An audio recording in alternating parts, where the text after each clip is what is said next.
Assalamualaikum warahmatullahi wabarakatuh. Pagi anak-anak. Sabtu hari ini kita belajar bab selanjutnya, bab ketujuh mengenai Satwa Harapan. Jadi kalian buka halaman 231 tentang Satwa Harapan, budidaya Satwa Harapan. Di sini Satwa Harapan memiliki materi tentang komoditas Satwa Harapan, terus menentukan komunitas Satwa Harapan. Yang pertama kita mempelajari tentang komoditas Satwa Harapan. Oke, apa itu Satwa Harapan? Kita harus memahami dulu apa pengertian dari Satwa Harapan.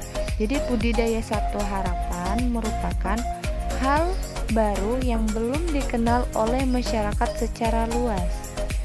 Biasanya hanya orang-orang yang menggeluti profesi di bidang peternakan yang mengetahui masalah tersebut.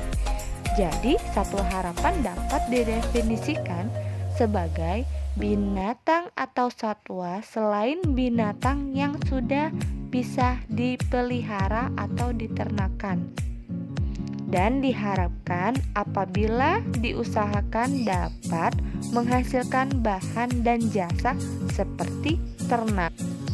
Di sini ada beberapa contoh dari Satwa Harapan atau kelompok-kelompok Satwa Harapan. Yang pertama itu dari kelompok burung. Burung itu terdiri dari burung puyuh dan ayam hutan. Terus dari kelompok reptil. Kelompok reptil itu dari ada katak, ular, buaya, dan penyu. Dari kelompok serangga itu terdapat lebah, semut, jangkrik, dan kupu-kupu. Dan yang terakhir dari kelompok ungulata. Ungulata itu ada gajah, banteng, rusa, dan anoa. Oke, Ibu sekarang akan membahas masalah jenis-jenis dari Satwa Harapan. Ada 5 jenisnya, contoh jenisnya. Yang pertama itu ada jangkrik. Jangkrik bisa kita sebut dengan kata ilmiahnya itu Grylidae. Adalah serangga yang berkerabat dekat dengan belalang. Ciri khas dari jangkrik itu memiliki tubuh rata dan berantena panjang. Jadi, jangkrik ini merupakan hewan jenis omnivora. Dikenal dengan suaranya yang hanya dihasilkan oleh jangkrik jantan. Itu ciri khasnya. Terus apa sih yang dihasilkan dari jangkrik tersebut? Jangkrik tersebut itu dimanfaatkan itu dagingnya. Buat apa? Buat pakan hewan ternak. Terus ada juga untuk bahan dasar kosmetik. Jadi jangkrik ini usaha budidayanya memang bisa menjadi peluang bisnis yang sangat menguntungkan, baik bagi usaha sampingan maupun usaha berskala besar. Yang kedua itu semut rangrang. Nah, di semut rangrang ini adalah penghasil kroto, tergolong dari semut api. Jadi semut rangrang ini banyak memiliki nama sebutan. Yang pertama semut rangrang, semut merah keranggan, dan semut kroto. Namun lebih dikenal lagi dengan krotonya daripada semutnya. Selain sebagai penghasil kroto, bagi para petani, semut rangrang berguna sebagai pembasmi dan pengendali hama tanaman. Semut rangrang dapat membunuh hama tanaman yang menyebabkan para petani tidak tumbuh dengan baik. Kroto merupakan salah satu sumber protein hewani terbaik dan bagus untuk pangan burung, terutama burung ocehan atau burung berkicau. Yang ketiga, ulat sutra. Ulat sutra ini jenis pemakan daun murbei. Ulat sutra menghasilkan sutra yang dihasilkan dari kepompong. Ulat sutra bisa diurai menjadi serat dan dipintal menjadi benang sutra. Selain bisa dimanfaatkan sebagai bahan kain sutra, kepompong ulat sutra juga dapat dimanfaatkan dalam dunia kecantikan. Nah, ciri khas dari ulat sutra ini adalah hewan yang sangat rakus karena memakan sepanjang siang dan malam sehingga dapat tumbuh dengan cepat.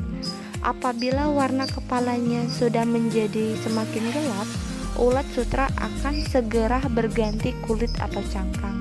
Jadi dalam hidupnya, ulat sutra mengalami 4 kali ganti kulit hingga berwarna kekuningan dan lebih ketat, yang menjadi tanda akan segera membungkus diri dengan kepompong. Dari kepompong itulah kita mendapatkan serat sutra. Jadi sebelum kepompong itu menjadi serat, itu direbus dahulu untuk membunuh ulat sutra dan memudahkan penguraian seratnya. Yang keempat, cacing tanah ini memiliki ciri khas, yaitu tidak mempunyai tulang belakang, bisa kita sebut invertebrata. Jadi cacing ini merupakan hewan yang berperan menghancurkan bahan organik sehingga dapat memperbaiki aerasi dan struktur tanah. Cocok sekali untuk bidang pertanian karena tanah akan menjadi subur, lahan menjadi subur dan penyerapan nutrisi oleh tanaman menjadi lebih baik. Dalam berternak cacing tanah ada dua hasil terpenting yang dapat diharapkan. Yang pertama biomas, itu cacing tanah itu tersendiri, dan yang kedua itu casing atau bekas cacing untuk pupuk tanaman. Manfaat dari cacing tanah itu banyak, nak. Cacing tanah dapat digunakan sebagai bahan pangan ternak, terus jadi bahan baku obat, bahan baku kosmetik, dan makanan manusia. Jadi kandungan cacing itu berupa protein, lemak, dan mineral yang tinggi. Jadi cacing tanah dapat dimanfaatkan sebagai pangan ternak seperti unggas. Dan yang terakhir itu satwa harapan berupa bekicot. Bekicot atau bisa kita sebut Achatina fulica merupakan siput darat yang tergolong dalam suku Achatinidae. Hewan ini mudah dipelihara dan di beberapa tempat bahkan dikonsumsi, termasuk di Indonesia. Meskipun berpotensi membawa parasit, bekicot yang dipelihara biasanya bebas dari parasit. Bekicot jenis ini, jenis Achatina fulica, biasanya berwarna garis-garis pada tempurung cangkangnya, tidak begitu mencolok. Kalau sedangkan bekicot jenis lain itu warna garis-garis pada cangkangnya tebal dan berbuku-buku. Jadi bekicot jenis Achatina fulica banyak disenangi oleh orang karena banyak mengandung daging. Bekicot merupakan sumber protein hewani yang bermutu tinggi karena mengandung asam-asam amino esensial yang lengkap. Jadi daging bekicot dapat diolah menjadi makanan berupa sate bekicot, keripik bekicot, rempeyek bekicot, dan masih banyak lagi. Jadi khasiat bekicot itu banyak sekali, nak. Bekicot juga selain menjadi makanan bisa menjadi pengobatan, baik pengobatan tradisional maupun pengobatan modern. Daging bekicot merupakan komoditi ekspor yang menjanjikan karena harganya yang cukup mahal di pasar internasional. Itulah materi yang Ibu sampaikan pada hari ini tentang komoditas satwa harapan. Ibu harap kalian mengerti apa itu satwa harapan dan jenis-jenis dari satwa harapan yang sudah Ibu bahas tadi. Untuk itu, materi hari ini cukup sampai di sini.